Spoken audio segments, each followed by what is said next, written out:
जय श्री राम, जय बजरंगबली। साथियों, आज हम श्री हनुमान लांगुलास्त्र स्तोत्र का भावार्थ देख रहे हैं, जिसको श्री लांगुलास्त्र शत्रुंजय हनुमत स्तोत्र भी कहा जाता है। लांगूल, लांगूल का मतलब क्या होता है? लांगूल का मतलब होता है पूंछ, क्योंकि हनुमान जी के पास में लंबी पूंछ थी। एक दोहा भी आता है, लाल देह लाली लसे अरुधरी लाल लांगूल। लोग गलती से लंगूर लंगूर करते हैं, इसको ये लांगूल है। अरुधरी लाल लांगूल, लांगूल का मतलब होता है लंबी पूंछ। हनुमान जी के पास में एक लंबी पूंछ थी, बड़ी शक्तिशाली। और उस पूंछ से, उस लांगूल से उन्होंने क्या किया था, सबको मालूम है। रावण के दरबार में लोगों ने, सबने मिलके हनुमान जी की पूंछ में आग लगा दी। सबने सजेशन दिया कि इसको मारो मत। कपि के ममता पूंछ पर सबहि कहहु समझाई, तेल बोरी पट बांधि पुनि पावक देहु लगाई। जो बंदर होते हैं उनकी प्रीति पूंछ पर होती है। जैसे किसी की प्रीति पढ़ाई में होती है, किसी की प्रीति अपने सौंदर्य में होती है, किसी की प्रीति अपने बाहुबल में होती है, बॉडी बनाना है। तो हर एक व्यक्ति की प्रीति, स्नेह, अफेक्शन एक पर्टिकुलर चीज में है। किसी को बाइक चलाना स्पीड में पसंद है, किसी को कारों का शौक है। तो हनुमान जी जो है, उनकी पूंछ में इन लोगों ने आग लगा दी थी, लंका वासियों ने। और फिर क्या किया था, हनुमान जी ने उस पूंछ की सहायता से पूरी लंका को धू धू करके जला दिया था। तो ये जो लांगूल है, ये जो पूंछ है, ये भी एक अस्त्र है। जैसे बाहुबल होता है ना, भुजाओं को हम अस्त्र के जैसे मारने कूटने के लिए उपयोग करते हैं। चक्र है, दिमाग से खेलते हैं, दिमाग से लड़ाई लड़ी जाती है। ऐसे ही लांगूल पूंछ को भी एक अस्त्र की संज्ञा दी गई है। और हनुमान जी की आराधना, उनकी स्तुति करना, स्तोत्र का मतलब होता है स्तुति करना, उनकी स्तुति करके हम ये विनय कर रहे हैं कि हनुमान जी हमारे शत्रुओं को नष्ट करें। लांगुलास्त्र, लांगूल को अस्त्र के जैसे प्रयोग करके शत्रुओं पर विजय प्राप्त करे। शत्रुंजय, शत्रुंजय का मतलब होता है शत्रुओं पर विजय प्राप्त करना, हु डिफीट एनिमीज। तो ऐसे ये हनुमान जी का हमारा स्तोत्र है, स्तुति है। तो आज हम इसका अर्थ देखेंगे। क्लिष्ट है, जटिल है। दूसरी बात ये कि इसके 3 भावार्थ मेरे को मिले हैं। कुछ शब्दों के अंतर से उसका भावार्थ बदल रहा है, इसीलिए थोड़ा सा समय लगा इसको बनाने में। 3 प्रकार के हैं, मैं आपको तीनों प्रकार के अर्थ यहाँ पे समझा दूंगा। जैसी आपकी श्रद्धा हो, जैसी आपकी मन में प्रीति हो, वैसा आप उसका अर्थ ग्रहण कर लीजिएगा। दूसरा, क्योंकि ये संस्कृत में और अवधी में इस तरह से लिखा जाता है, और जब पीढ़ियों दर पीढ़ी ये आगे बढ़ता है तो कुछ शब्दों में परिवर्तन होता जाता है। इसको कहते हैं भावांतर या शब्दांतर या अर्थांतर। अर्थ में थोड़ा थोड़ा अंतर आता है। जैसे ओम जय जगदीश हरे की आरती अपन गाते हैं, भक्तजनों के संकट क्षण में दूर करें। कई बोलते हैं मैं मूरख खल कामी, मैं सेवक तुम स्वामी। तो शब्दों में कहीं कहीं अंतर आ जाता है, लेकिन कुल मिलाकर के हम हनुमान जी की स्तुति करेंगे। इस चीज का ध्यान में रखिएगा। हनुमान जी बड़े बलशाली हैं, जिनकी पूंछ को अस्त्र समझ करके, अस्त्र मान करके हम उनकी आराधना करेंगे। और निश्चित रूप से जो हमारे शत्रु हैं, बैरी हैं, उनको नष्ट करने के लिए हम हनुमान जी से विनती करेंगे। तो आइए देखते हैं इसका अर्थ। पहला छंद इसका जो है, पहला श्लोक ये है, हनुमन आंजनेय सूनो। अंजना, हनुमत, हनुमान जी जो है वो किसके पुत्र हैं? अंजना के। हनुमन, हनुमान जी अंजना के सूनो। सूनो का मतलब होता है सुत, सुत का मतलब पुत्र। हनुमान जी की पहचान उनकी मां से है। महा, अत्याधिक बल है जिनके पास, और जो पराक्रम करने में, विक्रम बजरंगी, पराक्रम करने में शूरवीर हैं, जिनके प्रभाव, जिनके शौर्य का कोई वर्णन हम नहीं कर सकते, महान पराक्रमी हैं। महाबला, कई बार बल लिखा जाता है, कई बार महाबला लिखा जाता है, तो एक ही बात है, महाबल, अत्यंत शक्तिशाली, बलशाली। अब ये जो लाइन है ये हर श्लोक में, हर छंद में आएगी। मैं एक बार इसका मतलब अच्छे से समझा देता हूं। लोलल्य लांगूल पातेन मम अरातीन निपातया। संधि विच्छेद आप करेंगे इसमें। लोल, लोल का मतलब होता है हिलती हुई। अगर आपने पेंडुलम सुना होगा, पेंडुलम, इसका मतलब हिंदी में उसको कहते हैं लोलक। लोलक का मतलब होता है हिलने वाला। जो पेंडुलम वाली वॉचेस होती थी, घड़ियां होती थी, उसमें पेंडुलम को लोलक कहते थे। तो लोल का मतलब होता है हिलती हुई। यहां पर दो तीन इसके अर्थ निकाले जा सकते हैं। हिलती हुई नहीं, हिलती हुई या कंपायमान, या इसको आप बोल सकते हैं डायनामिक। करेक्ट मीनिंग जो यहां पर होगा इसका, लोल का मतलब होता है, वो अंग्रेजी में LOL, लाफ आउट लाउड, वो नहीं है। लोल का मतलब यहां पे हिलती हुई या डायनामिक। डायनामिक समझते हैं ना आप, जो कि कुछ भी करने में सक्षम होती है। कंपायमान, गतिशील, जिसको आप बोलते हैं। चंचल भी आप बोल सकते हैं यहां पर, चंचल, मूवेबल। करेक्ट वर्ड इसका जो है वो डायनामिक होता है, गतिशील। लटकी हुई, बेजान नहीं है, इट इज़ डायनामिक। इसमें बहुत एनर्जी है, इसमें बहुत ऊर्जा है। और जिस पूंछ में आग लगा करके उस पूंछ के माध्यम से हनुमान जी ने पूरी लंका जला डाली थी, ऐसी पूंछ। लोल लांगूल, ये संधि की है। लांगूल का मतलब हो गया पूंछ। दुम जिसको आप बोलते हैं, टेल जिसको आप बोलते हैं, it is also called tail. पातेन, पातेन का मतलब होता है गिरा देना। ताही निपाती महाधुनि गर्जा, सुंदरकांड में आता है। पातेन का मतलब होता है पतन। जो शब्द आया है वो यहीं से आया है, गिरा देना, गिरा देना। नष्ट कर देना भी आप इसको कह सकते हैं, मार देना भी यहां पर इसका शब्द आप उपयोग कर सकते हैं। मम, मम का मतलब होता है मेरे, मेरे। अब यहां पे संधि है अरातीन। दो शब्द हैं यहां पे, एक है अरातीन और कई जगहों पर आरातीन भी शब्द का उपयोग किया गया है। दोनों का एक ही मतलब होता है शत्रु, जिसको आप कहते हैं बैरी।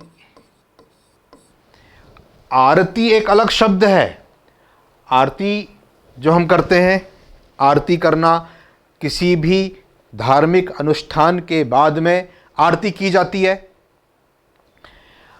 और त्राही त्राही आरती हरन, अगर छोटे ई की मात्रा लग गई तो आरती का मतलब होता है दुख, कष्ट, पीड़ा। त्राही त्राही आरती हरन शरण सुखद रघुबीर। और हम जो करते हैं वो करते हैं आरती। आरती का मतलब होता है दीपक जला करके, थाल सजा करके, कपूर और उन भगवान के चारों तरफ उसको घुमाते हैं, जैसे नज़र उतारी जाती है, उसको आरती कहते हैं। त्राही त्राही आरती हरन, पीड़ा को हरने वाले। रक्षा करो, रक्षा करो। त्राही त्राही का मतलब होता है रक्षा करिए, रक्षा करिए। और यहाँ पर है अराती। अराती का मतलब होता है शत्रु या बैरी। थोड़ी थोड़ी मात्रा और शब्दों के अंतर से कितना अंतर आ जाता है। अब बैरी भी दो प्रकार के हैं। एक हो गए डायरेक्ट एनिमी, दुश्मन जिसको आप कहते हैं डायरेक्ट, वो होते हैं आरातीन। आरातीन का मतलब हो गया दुश्मन, बैरी, शत्रु। और एक होता है अरातीन, मतलब जो लोग निकृष्ट मेंटेलिटी के होते हैं, मानसिकता के होते हैं, नीच लोग जो होते हैं। बल्कि इसको अगर आप बोलें तो ये अरातीन और बैरी, ये अरातीन हो गया। और इस अरातीन का मतलब होता है नीच लोग, नीच, निकृष्ट मानसिकता वाले लोग, जो लोग तंत्र मंत्र टाइप की चीज़ें करते हैं और बुरी नज़र रखते हैं, उनको बोला जाता है अरातीन। ये ये अरातीन, नीच, निकृष्ट, बुरी नज़र वाले, तो दोनों में थोड़ा सा अंतर है, पर दोनों का कुल मिला के अर्थ एक ही है, बुरी नज़र रखने वाले, दुश्मन या बैरी। तो कई, मैंने आपको कहा था स्टार्टिंग में कि कई जगहों पर थोड़ा थोड़ा अंतर मिला है मेरे को, तो मैं आपको दोनों चीज़ें समझा दूंगा। अब आपको जिस उपयोग में लाना हो उस हिसाब से आप इसका उच्चारण करिएगा। निपात, निपातय, निपातय का मतलब होता है नष्ट करना, ताहि निपाति महाधुनि गर्जा, मैंने अभी आपको बताया था। दूर करना, समाप्त करना, एंड करना, मार देना, यहां पे होगा समाप्त करना, इसका मतलब होगा। तो हनुमान जी महाराज से प्रार्थना की जा रही है कि हे हनुमान जी महाराज, आपकी जो पूंछ है वो बड़ी ही डायनामिक है, वो बड़ी ही गतिशील है, बड़ी ही शक्तिशाली है। उस पूंछ से आप मेरे दुश्मनों को मार दीजिए, नष्ट कर दीजिए, और फिर मेरी रक्षा करिए। दुश्मन अगर खत्म हो जाएंगे तो मेरी रक्षा हो जाएगी। तो ये वाली जो लाइन है हर छंद में आएगी, इसको मैं एक बार एक्सप्लेन कर दूंगा, फिर आप आगे देखते चलिएगा। मरकाट अधिपति, मरकट का मतलब होता है बंदर, वानर, बंदर या वानर। अधिपति, अधिपति, आधिप मतलब होता है स्वामी, स्वामी। जैसे कि हम बोलते हैं ना कपीश, कई बार आया है, मैंने आपको पहले समझाया है। कपियों के ईश, ईश का मतलब होता है स्वामी, राजा, स्वामी या राजा या देवता, कपियों के स्वामी। कपीश सुग्रीव के लिए भी उपयोग हुआ है, कपीश हनुमान जी के लिए भी उपयोग हुआ है। मरकाट अधिपति जो बंदरों के स्वामी हैं। मार्तंड, मार्तंड का मतलब होता है सूर्य, भास्कर का मतलब होता है सूर्य। मंडल, सूर्य का जो मंडल है, सूर्य को ग्रास कारक, भक्षण करना, खाना जिसको अपन बोल सकते हैं, ग्रास करना। वो काल का ग्रास बन गया, काल का ग्रास मतलब काल ने उसको खा डाला। और ग्रास का मतलब कौर भी होता है, जो हम खाने में खाते हैं अंदर। तो कारक मतलब कारण। बाल समय रवि भक्ष लियो तब तीनहु लोक भयो अंधियारो। हनुमान जी ने बचपन में सूरज को एक गेंद समझ करके उसको पकड़ने के लिए ऊंची ऊंची छलांगे मारना आरंभ कर दिया था। वाल्मीकि रामायण में ये कहा गया है कि उनके इस उत्पात से तीनों लोकों में बड़ी हलचल मच गई थी, त्राही त्राही हो गई थी। कई बार वो सूरज के सामने आ जाते थे तो धरती पर अंधेरा छा जाता था। तो तुलसीदास जी ने इसको एग्जैगरेट कर दिया, इसको और बढ़ा चढ़ा करके लिखा कि उन्होंने सूरज को भक्ष लिया, खा लिया था। शायद संभव ना हो, क्योंकि वाल्मीकि रामायण ज़्यादा प्रामाणिक है। तुलसीदास जी ने भक्ति भाव में ओतप्रोत होकर के कुछ अतिशयोक्तिपूर्ण वर्णन किया है। मेरा भी ऐसा मानना है कि उन्होंने उत्पात मचाया होगा, तो इंद्र ने वज्र मारा था, थोड़ी में लगा था, थोड़ी फूल गई थी, तब से उनका नाम पड़ा हनुमान, वज्र के प्रहार से। तो हनुमान जी जो बंदरों के समूह के स्वामी हैं, सूरज को निगलने वाले हैं, उसको ग्रास करने वाले हैं। पूरे स्तोत्र में, किसी भी स्तोत्र में भगवान के देवता की जो उन्होंने कार्य किए हैं उनकी बढ़ाई चढ़ाई की जाती है। लोलल लांगुल पातेन मम आरातीन निपातया, मेरे दुश्मनों को अपनी हिलती हुई कंपायमान गतिशील पूंछ से नष्ट कर दें। तीसरा छंद अक्षय नपी या अक्षय शपन, दो शब्द यहां देखने मिले हैं। पिंगाक्ष क्षिति शोक क्षयंकर या क्षितिजा सुखयंकर, दो शब्दों का यहाँ पे अंतर दिखा है, दोनों का अर्थ मैं समझा देता हूँ। अक्षय का मतलब होता है अक्षय कुमार। अक्षय कुमार सब जानते हैं, रावण का बेटा था। जब हनुमान जी ने अशोक वाटिका में उत्पात मचाया था, अशोक वाटिका को नष्ट किया था, तो सबसे पहले रावण ने अक्षय कुमार को भेजा था कि जाओ हनुमान जी को पकड़ के लेकर के आओ। अक्षय छपन, छपन का मतलब होता है मारने वाला, क्षय करने वाला, छन्नपि नष्ट करने वाला, या आप यहाँ पे सीधे सीधे बोल सकते हैं मारने वाला, क्योंकि कई शब्दों के अर्थ अलग अलग उपयोग के हिसाब से बदलते रहते हैं। तो अक्षय क्षपण का मतलब हो गया अक्षय कुमार को मारने वाले। पिंगाक्ष, ये भी शब्द कई बार आ गया है। पिंगल का मतलब होता है भूरा सुनहला, सुनहरे रंग को, भूरा को सुनहरा, उसको कहा जाता है पिंग। और अक्ष का मतलब होता है आंखें। हनुमान जी की जो आंखें हैं वो कैसी है? पिंगाक्ष है, सुनहले कलर की है, भूरे कलर की है हनुमान जी की आंखें, पिंगाक्ष। क्षितिज, ये वाला शब्द थोड़ा ठीक लगता है मेरे को। क्षितिजा, क्षितिजा मतलब कौन? क्षितिज का मतलब पृथ्वी, और जो पृथ्वी से उत्पन्न हुई है कौन? सीता जी। तो क्षितिजा का मतलब हो गया सीता जी के लिए उपयोग हुआ है ये क्षितिजा। सुखयंकर, सुखयंकर का मतलब होता है सुख देने वाले, सुख देने वाले, क्षितिजा सुखयंकर। अब यहीं पर दूसरा शब्द यहां देखने मिला है, क्षितिजा शोक, शोक का मतलब होता है दुख, और यहां पे क्षयंकर है, क्षय करना मतलब नष्ट करना। तो दोनों का अर्थ एक ही है, हनुमान जी सीता जी को सुख देते हैं या सीता जी के शोक को दूर करते हैं। अशोक वाटिका में जाकर के हनुमान जी ने मुद्रिका प्रभु ने जो दी थी वो उनको दी थी, तो सीता जी का शोक नष्ट हुआ था और उससे उनको फिर सुख की प्राप्ति हुई थी। तो ये दोनों शब्द यहाँ पर उपयोग किए जा सकते हैं। लोललांगुल पातेन ममरातीन निपातया, ठीक। रुद्रा अवतार, शंकर सुवन, शंकर जी किसके अवतार हैं? वो तो स्वयंभू हैं। विष्णु जी किसके अवतार हैं? वो तो स्वयंभू हैं। ब्रह्मा जी, ब्रह्मा विष्णु महेश सुप्रीम है, और उनके अवतार जो हुए हैं समय समय पर हुए हैं। तो रुद्रावतार शंकर जी के अवतार हनुमान जी को माना गया है, 11वें अवतार माना गया है।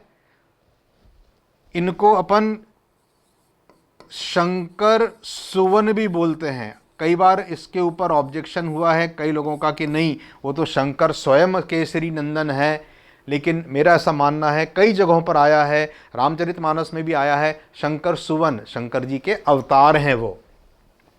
संसार दुख, जो संसार के दुख हैं, जगत के जो दुख हैं, उन दुखों का जो भार है, अपहारक, अपहारक का मतलब होता है भार, पहारक का मतलब होता है भार को हरने वाले, हारक हरने वाले, दूर करने वाले। हरने वाले का मतलब यहां पर हरण करना नहीं, यहां पर दूर करना। हनुमान जी जो है वो दुख को दूर करने वाले हैं। 5वां छंद, प्रभु श्री राम के चरण, और ये अंबुज है। अंबुज का मतलब होता है कमल। रामचंद्र जी के जो चरण है वो किसके समान है? कमल के समान है, कमल। मधु मतलब शहद। पाइथा, पाइथा का मतलब होता है, पय का मतलब होता है द्रव, और यहाँ पर द्रव का अर्थ यहाँ पे होगा रस। मानस, मन में, जिनका मन जो है वो भरा हुआ है। अब इसका टोटलिटी में अगर अपन देखेंगे तो जिनका मन, हनुमान जी का जो मन है वो प्रभु श्री राम के चरण कमल के रस से भरा हुआ है, हमेशा उनके चरणों में ही लीन होता है। शहद मतलब मधु। तो ऐसे प्रभु श्री राम जी के भक्त हैं कौन? हनुमान जी। अब यहां पर मधुपाइथा, कई जगह पर मधुपायत आया है, कई जगह मधुपायित आया है, मतलब दोनों का सेम है। शहद के रस, चरण कमल के शहद रस से जिनका मन भरा हुआ है। बाली, सुग्रीव के बड़े भाई बाली, सब जानते हैं। प्रमथ, प्रमथ का मतलब होता है पीड़ा देना, सताना। यहां पर एक प्रमथ का मतलब होता है एक प्रमथ जो होता है उसका मतलब शिव जी के जो गढ़ होते हैं ना, उनको भी प्रमथ कहते हैं। शिव जी का एक नाम है प्रमथनाथ, पर थोड़ा अंतर यहां पर आ गया। प्रमथ यहां पर होगा पीड़ा देना, यातना देना, कष्ट देना। बाली ने सुग्रीव की पत्नी को अपनी कैद में रख लिया था और सुग्रीव को मार के भगा दिया था, तब जाके उन्होंने ऋषिमुख पर्वत पे शरण ली थी। ये सब कहानी आपको मालूम है। यहाँ पर हनुमान जी के बारे में क्या कहा गया है कि उन्होंने बाली की यातना से आक्रांत, आक्रांत का मतलब होता है भयभीत, डरे हुए, डरे हुए। क्रांत का मतलब होता है भयभीत, डरे हुए, दबाया हुआ, कई शब्द हैं इसमें। सुग्रीवन मोचन, मोचन का मतलब होता है छुटकारा दिलाना, मोचन का मतलब होता है छुटकारा दिलाना। संकट मोचन नाम तिहारो, संकटों से, अब संकट तो आ गया है लेकिन उससे छुटकारा दिलाने का काम हनुमान जी करते हैं, इसीलिए संकट मोचन हनुमान मंदिर। मोचन का मतलब होता है उसको अलग करना, दूर करना, छुटकारा दिलाना। सो चंगुल में अगर कुछ फंस गया है उसको निकालना मोचना कहते हैं। प्रभु हनुमान जी जो है प्रभु हैं, सर्वशक्तिशाली हैं, भगवान हैं, जो कि जिन्होंने बाली के आक्रांत से, बाली की यातना से भयभीत सुग्रीव को छुटकारा दिलाया था। अब कई जगह पर बाली कोदरद क्लांत ये शब्द भी यहां पर उपयोग हुआ है, मतलब वही है। बाली कोदरत, रद, रद का मतलब होता है फंसे हुए, रद, रत जिसको कहते हैं ना मग्न, वैसे ही रद मतलब फंसे हुए। क्लांत का मतलब होता है थका हुआ, क्लांत का मतलब होता है थके हुए, थका हुआ, हारे हुए। अगर आप यहाँ पर इसका क्लांत का मतलब निकालेंगे तो यहाँ पर आएगा बाली से हारे हुए सुग्रीव को उन्होंने अलग, उससे छुटकारा दिलाया था। बाली कोपद्रव भी आया है एक जगह कहीं कहीं पर, बाली के क्रोध से डरे हुए। शब्दों का अंतर है, मीनिंग सेम है। सातवां छंद, सीता जी के विरह, वारीश मग्न, कहीं कहीं पर वारीश भग्न भी है। सीतेश तारक, इसका मतलब रामचंद्र जी के बारे में बोला जा रहा है। वारीश का मतलब होता है पार करना, पार करना। जो सीतेश थे, सीता जी के ईश, सीता जी के स्वामी कौन? प्रभु श्री राम। सीतेश श्री राम जी के लिए उपयोग हुआ है, जो कि सीता जी के विरह में, रावण जब सीता जी को हर के ले गया था तब रामचंद्र जी और लक्ष्मण जी वन वन भटकते थे, उनको ढूंढते हुए। तो सीता जी के विरह का वर्णन तुलसीदास जी ने बहुत अच्छा किया है, आंसू आ जाते हैं, इतना इतना सुंदर वर्णन उन्होंने उसमें किया है। तो प्रभु श्री राम सीता जी के विरह में थे, उन्होंने, हनुमान जी ने अशोक वाटिका लंका जाकर के उनकी सुधि लाए थे, वो सीता सुधि लाए, तो उन्होंने उसको, रामचंद्र जी जो कि सीता जी के विरह में मग्न थे, रत थे, डूबे हुए थे, उनको उन्होंने तार दिया था। तारना, तारना मतलब होता है उबारना, पार कराना। सीता जी की सुधि ला करके उन्होंने प्रभु श्री राम को उनकी चूड़ामणि दी थी कि ये सीता जी ने दी है मेरे को। तब श्री राम के हृदय में ठंडक पहुंची थी कि चलो सीता जी जिंदा हैं, मैं उनको लाने का प्रयत्न कर सकता हूं। ऐसे कौन? ऐसे हनुमान जी थे। रक्षो राज, राक्षस राज कौन? रावण, रावण। प्रताप अग्नि, प्रताप का मतलब होता है प्रभाव, अगर आप देखेंगे तो अग्नि मतलब आग।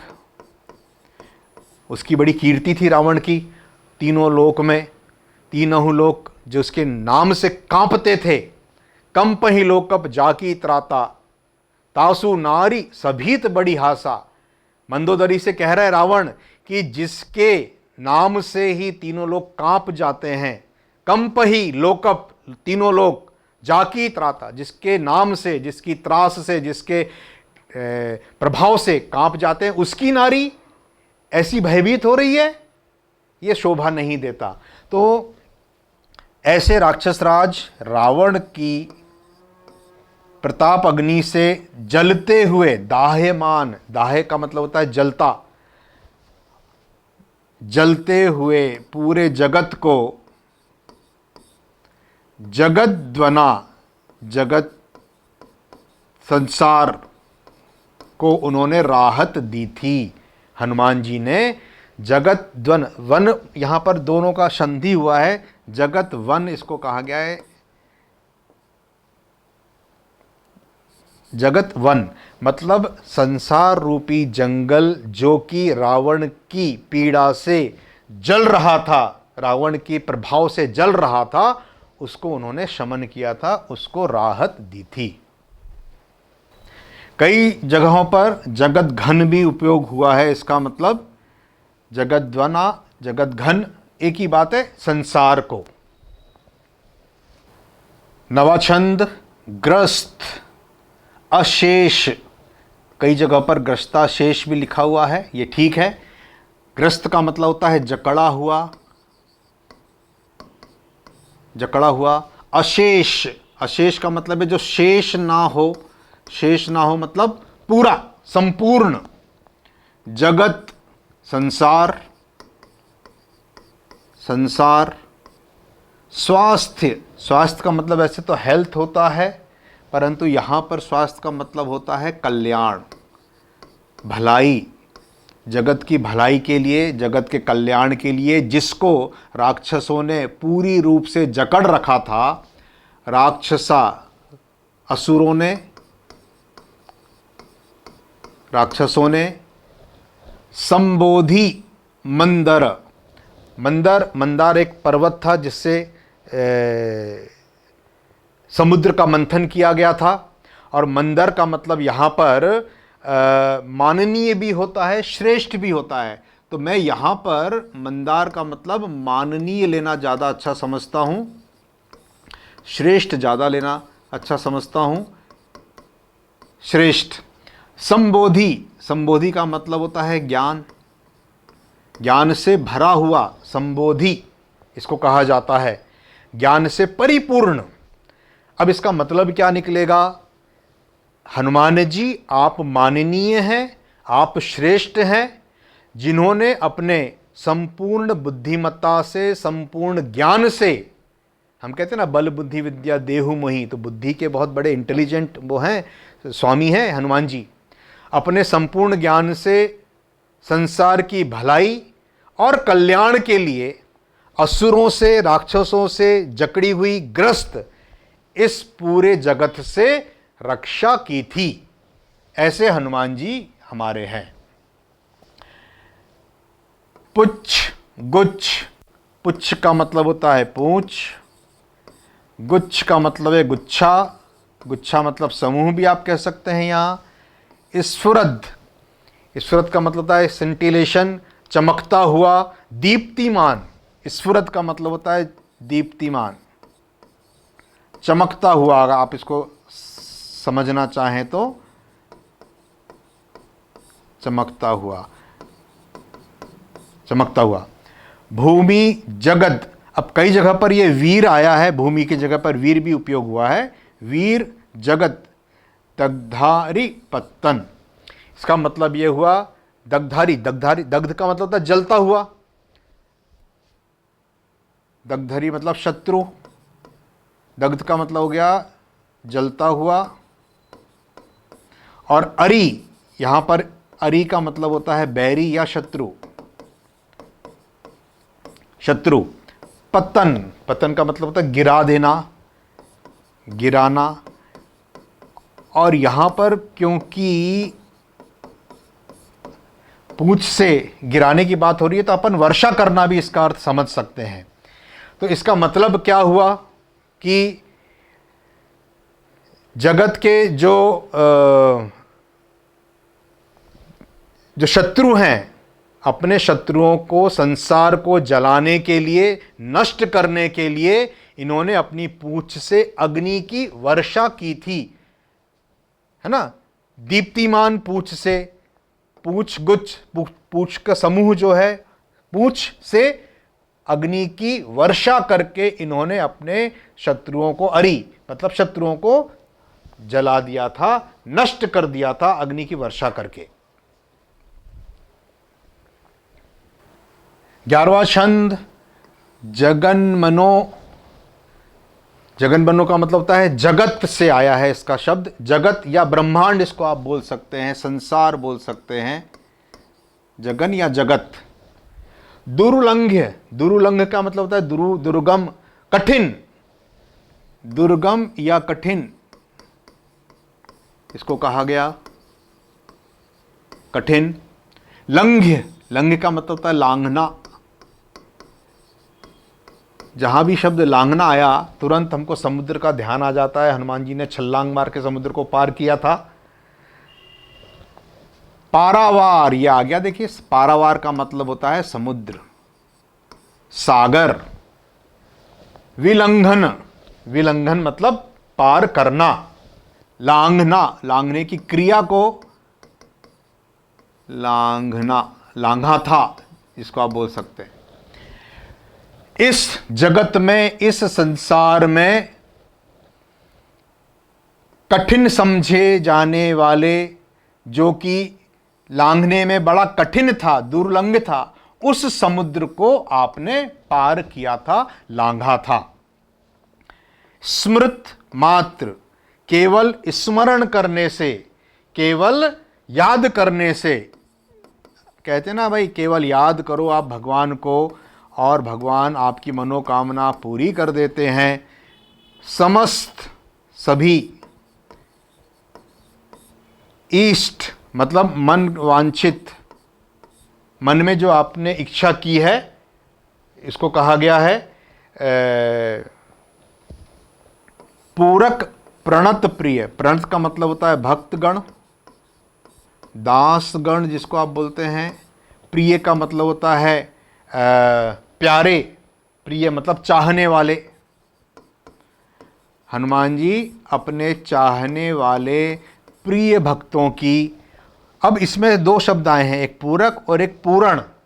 तो पूर्ण का मतलब होता है सभी, सभी, संपूर्ण, समस्त। हनुमान जी कैसे हैं? हनुमान जी अपने चाहने वाले भक्तों की समस्त, सभी मनोकामनाएं पूर्ण कर देते हैं। वो भी कैसे? केवल याद करने भर से, केवल स्मरण मात्र से। ऐसा उनका स्वभाव है।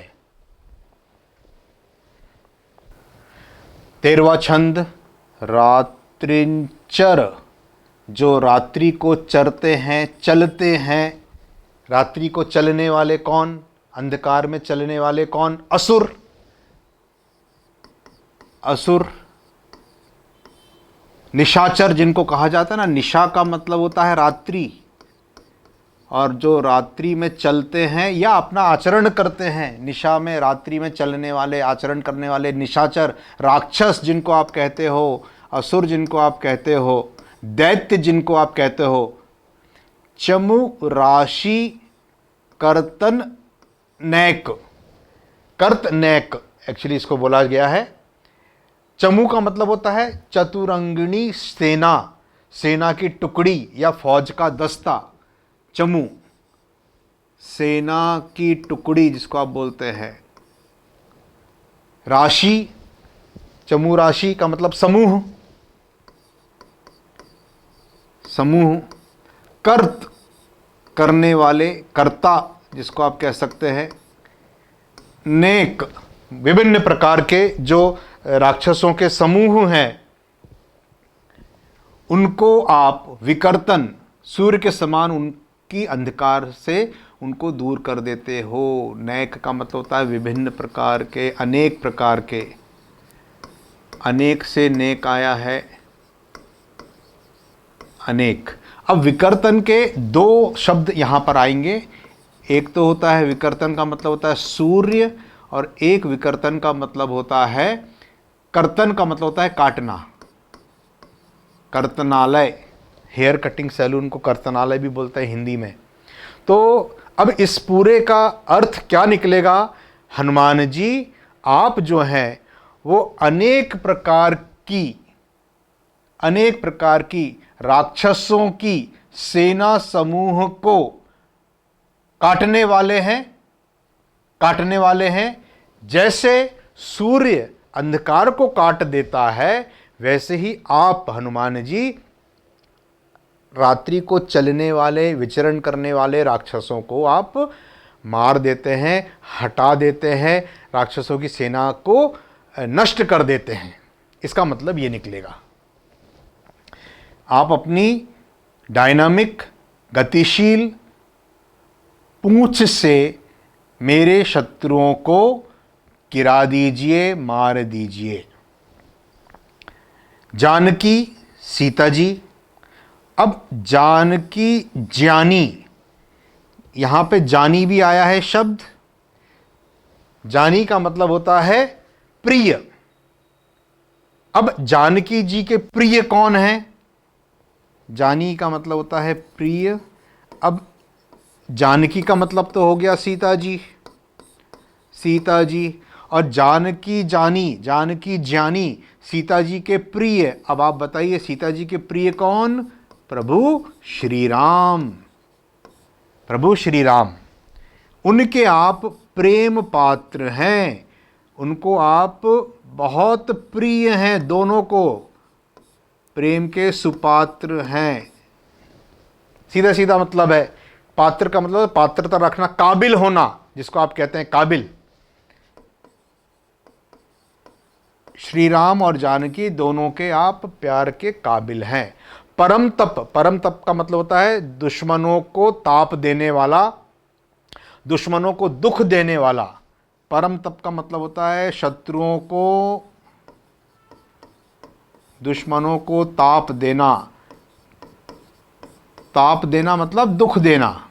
यहां पर ताप का मतलब होता है दुख देने वाले। आप प्रभु श्री राम और जानकी के प्रिय हैं और अपने दुश्मनों को दुख देते हैं, मार देते हैं। 15वां श्लोक आ गया, भीमादिक।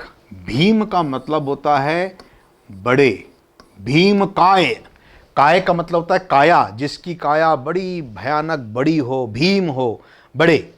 अधिक, भीमादिक मतलब बड़े से भी बड़े, अधिक बड़े। महावीर, वीर वेशादी का मतलब होता है बहादुर, ब्रेव। तारक, वीर वेशादी का मतलब होता है प्रदर्शन करने वाले भी होता है, वीर वेशादी तारक।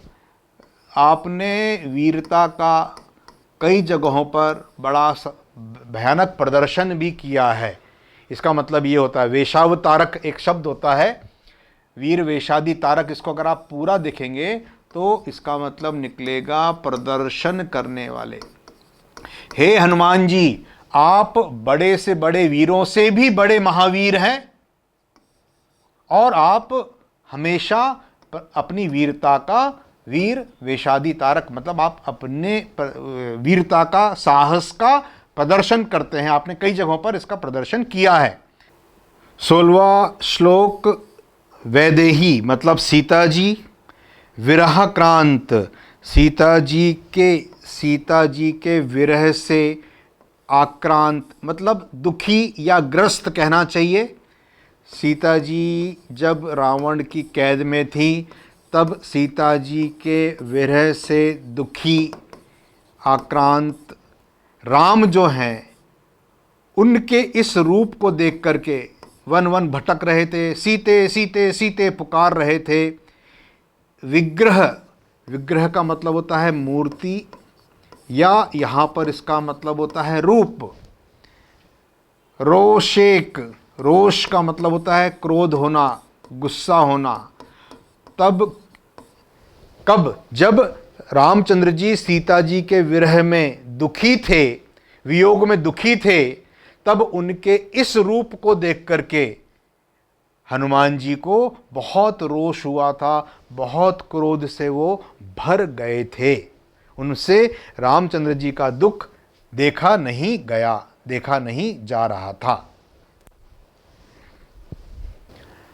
अगला छंद वज्र। वज्र का मतलब होता है कठोर, सॉलिड, एकदम। नख, वज्रांग। वज्रांग का मतलब होता है कठोर अंगों वाले। हनुमान जी के जो अंग हैं वो कठोर हैं बहुत। नख, नाखून, क्योंकि वे रूप में बंदर थे, तो बंदरों का जो स्वभाव है नाखून और दांतों से हमला करना, उपयोग करना। दंत, दंत्रेश, दांतों, दंत का मतलब होता है दांतों का उपयोग करना। दंत्रेश का मतलब है प्रयोग करने वाले, दांतों का प्रयोग करने वाले। स्वभाव से वो बंदर हैं, प्रयोग करने वाले। वज्री, वज्रावगुंठन। अवगुंठन, अवगुंठन का मतलब होता है विखंडन करना, तोड़ देना। अवगुंठन संधि है यहां पे। अवगुंठन का मतलब होता है विखंडित करना, विखंडित करना, तोड़ना, जिसको आप बोलते हैं तोड़ना। वज्री, वज्रा मतलब कठोर से कठोर भी अगर कोई शत्रु है, कोई चीज है,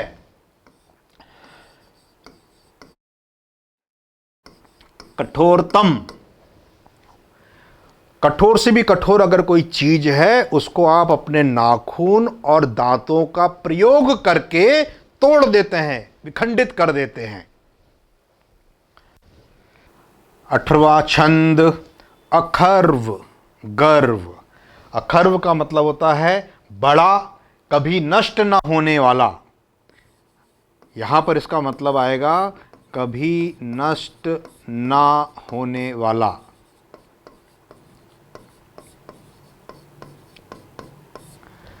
गर्व, गर्व का मतलब होता है अभिमान या घमंड, जिसको आप बोलते हैं अभिमान। गंधर्व, गंधर्व पर्वत, पर्वत, पहाड़, पहाड़। भेद, भेदन स्वर, इसका मतलब क्या हुआ? भेद नस्वर, भेद करना, नष्ट करना, भेद देना, नष्ट कर देना, यहां पर इसका मतलब है। और नश्वर का मतलब होता है जो नाशवान है, नश्वर है, शरीर हमारा नश्वर है, एक ना एक दिन खत्म हो जाएगा। नश्वर संसार है ना, खत्म होने वाला, खत्म होने वाला। भेद देना, तोड़ देना। अब इसका मतलब क्या हुआ? इसको अगर आप टोटलिटी में देखेंगे तो हनुमान जी जो हैं वो कभी नष्ट नहीं होने वाले हैं, अखर्व हैं। अखर्व का मतलब होता है चिरंजीवी, चिरंजीवी है हनुमान जी, हर युग में हनुमान जी उपस्थित रहते हैं, ऐसे अखर्व हैं, वो नष्ट नहीं होने वाले हैं, चिरंजीवी हैं। और जो गंधर्व पर्वत था उसको अपने ऊपर बड़ा अभिमान था, उन्होंने उसको भी नष्ट कर दिया था। हे प्रभु, जो कभी नष्ट नहीं होते हैं, चिरंजीवी हैं, लेकिन जो अभिमानी पर्वत, गंधर्व पर्वत को भी उन्होंने नष्ट कर दिया था। इसका मतलब यह निकलेगा। 19वां छंद आया लक्ष्मण जी के प्राण। संत्राण, संत्राण का मतलब होता है अत्याधिक भय, विपत्ति। संत्राण का मतलब होता है बड़ी विपत्ति, छोटी मोटी नहीं, बड़ी विपत्ति के समय त्रात तीक्ष्ण, तीक्ष्ण का मतलब होता है तेजी से, तीक्ष्ण का मतलब होता है कुशाग्र, तीव्रता से। यहां पर वैसे तो क्या होता है, कुश, कुश का मतलब होता है घास, कुश का अग्रभाग जो होता है बड़ा ही पैना होता है। कुशाग्र जिसको बोलते हैं, कुशाग्र बुद्धि वाला, पैनी बुद्धि वाला। यहां पर तीक्ष्ण का मतलब यहां पर होगा तेजी से, तीव्रता से, जल्दी से, तेजी से बल्कि कहना चाहिए जल्दी से। कहानी सबको मालूम है, लक्ष्मण जी को शक्ति लग गई थी, मेघनाथ ने मारी थी, सुषेण वैद्य को वो लेकर के आए हनुमान जी। उनने ये कहा कि सुबह होने से पहले यदि आप संजीवनी बूटी को ले आएंगे तो इनके प्राण बच सकते हैं। तो हनुमान जी हिमालय पर्वत गए थे, द्रोणगिरी को उखाड़ करके वो लेकर के आ गए थे और लक्ष्मण जी के प्राण बचाए थे। वही भाव यहां पर आया है। भयानक विपत्ति थी, लक्ष्मण जी खत्म हो सकते थे। त्रात का मतलब होता है संकट से बचाना, संकट से बचाने को त्रात कहते हैं। जो बचाने वाले होते हैं उनको त्राता कहते हैं, त्राता। करान्वय का मतलब होता है किया, संपादित किया, कंप्लीट किया। उन्होंने हिमालय से बूटी ला करके लक्ष्मण जी के प्राण को बचाया था। जल्दी से, तीव्रता से, तीक्ष्णता से उन्होंने उनके प्राण बचाए थे। 20वां छंद है रामादि विप्रयोगार्थ। राम जी ने जो भी कार्य हनुमान जी को सौंपे थे, जो भी मिशन हनुमान जी को सौंपा था, राम जी ने जो भी कार्य या जो भी मिशन उनको सौंपा था वो उन्होंने बहुत अच्छे से पूरा किया। जितना भी काम उन्होंने दिया, राम काज करीबे को आतुर, रामचंद्र जी द्वारा जो भी काम दिया गया उसको उन्होंने अच्छे से पूरा किया। भरत द्यार्ति नाशन। भरत जी बहुत दुखी थे कि रामचंद्र जी कब 14 साल का वनवास काट करके वापस आएंगे। तो हनुमान जी ने सबसे पहले जाकर के उनको सूचना दी थी। तो प्रारंभिक सूचना जो थी, आद्य का मतलब होता है आरंभिक, आद्य का मतलब होता है आरंभिक, आरंभिक। भरत जी को आरंभिक। आरती का मतलब मैंने आपको बताया था, पीड़ा को कहते हैं, पीड़ा को कहते हैं। नाशन का मतलब होता है नाश करने वाले, खत्म करने वाले। हनुमान जी ने लंका से लौटते समय जाकर के भरत जी को सूचना दी थी, तो उनकी कलेजे को ठंडक पहुंची थी, उनकी पीड़ा शांत हुई थी भरत जी की।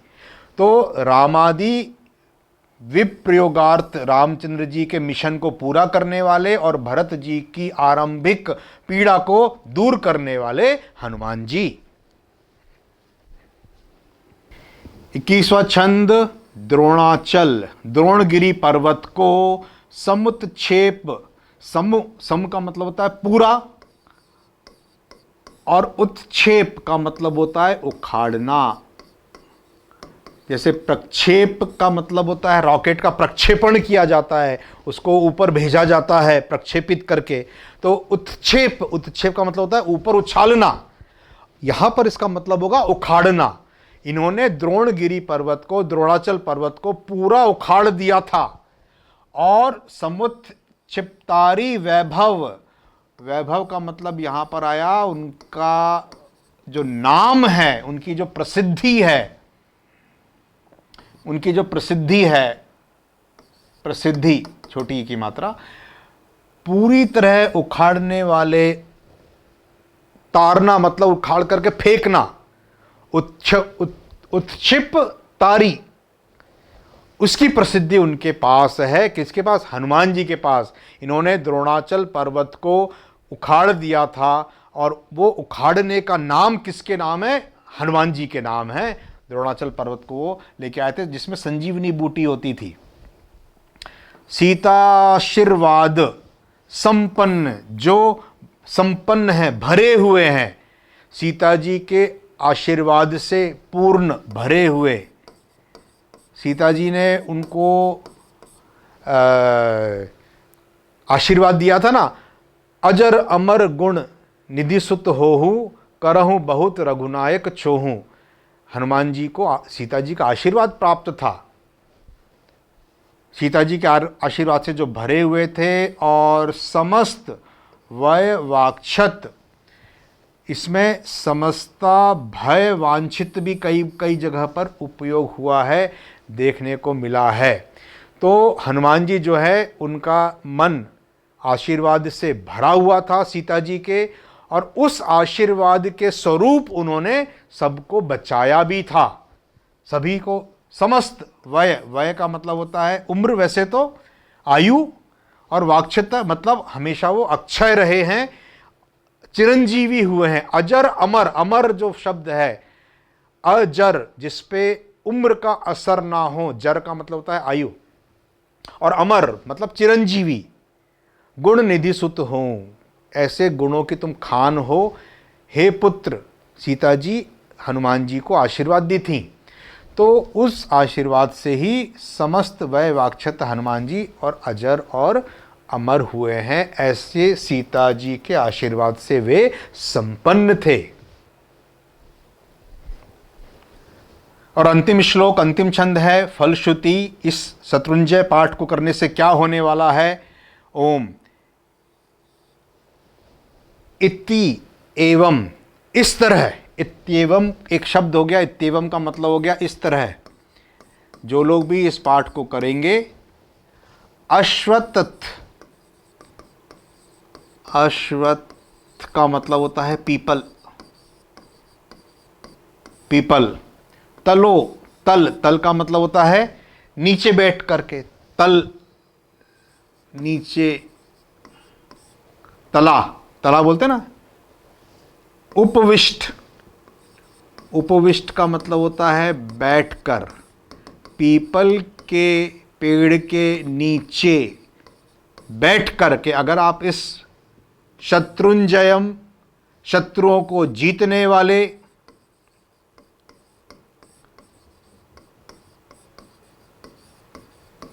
शत्रुओं को जीतने वाले नाम, हनुमान जी का नाम लेकर के, पठेत स्वयं, खुद स्वयं पढ़ेंगे, पाठ करेंगे, खुद बैठ करके पाठ करेंगे। यह मतलब जो कोई भी, किसी को भी, जो भी अगर आप इसको बोलेंगे, जो भी पीपल के पेड़ के नीचे बैठ करके स्वयं इस शत्रुंजय स्तोत्र का पाठ करेगा, वह शीघ्रम, शीघ्रम का मतलब होता है जल्द से जल्द, शीघ्र ही, शीघ्रम।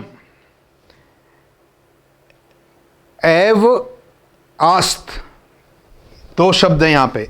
एव, एव का मतलब होता है ही, और एक शब्द यहां पर आया है आस्त, आस्त का मतलब होता है होंगे।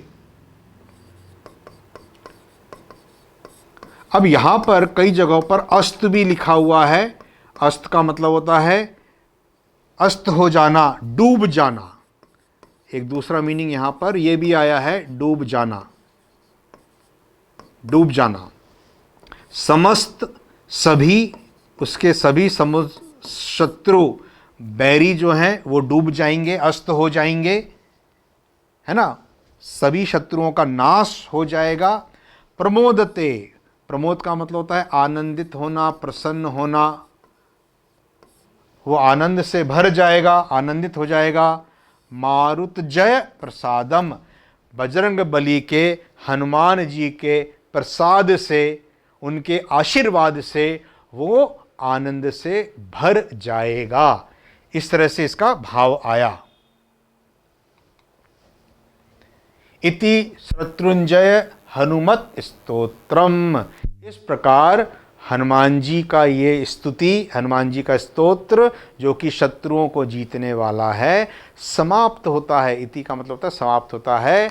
बोलिए जय बजरंग बली, जय हनुमान जी, जय हो।